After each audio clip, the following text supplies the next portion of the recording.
First tonight, the DEA is issuing a rare public safety alert about a sharp increase in deadly counterfeit pills. KIMT News 3's Anthony Monzon's been digging deeper into why law enforcement is sounding the alarm and joins us live. Anthony. Well, George, you mentioned it right there. It's not every day the DEA issues an alert like this. In fact, the last time they did so was 6 years ago.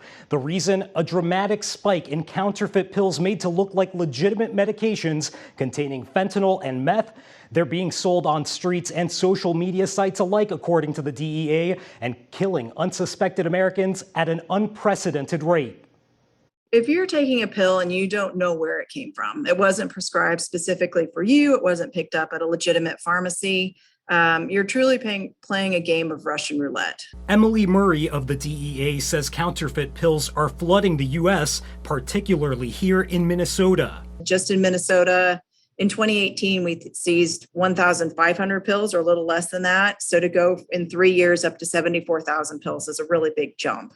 This year alone, the DEA has seized over 9.5 million fake pills, a 430% increase since 2019. The feds say the roots of that spike can be traced back beyond America's borders. What we're seeing is China is supplying the fentanyl to Mexico.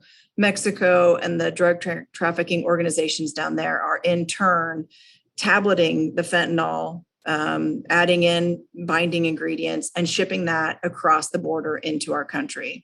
They're using the interstate system. They're using the mailing system. You know, this is truly a matter of where there's a will, there's a way. And just take a look for yourself. The DEA says it's incredibly difficult to spot the difference between a legit and counterfeit pill. Right here behind me, you could see a real oxy tablet right there on the left. That's next to a counterfeit version on its right.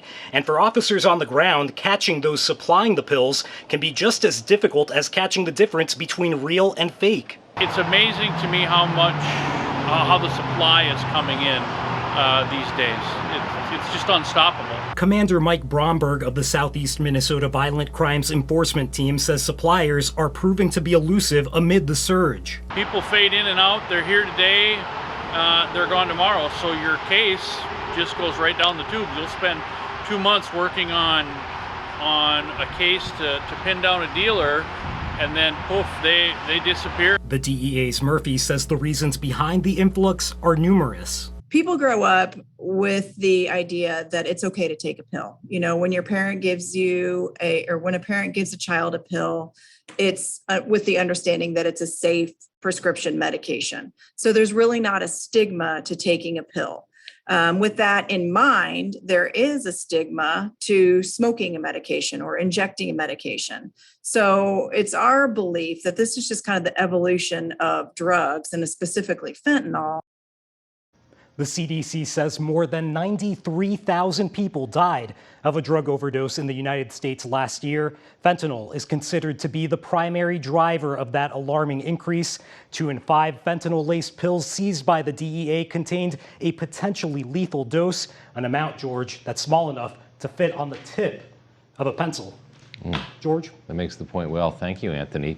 Now, the DEA official you heard from there acknowledges we can't arrest our way out of this problem and encourages families to sit down and discuss this important issue.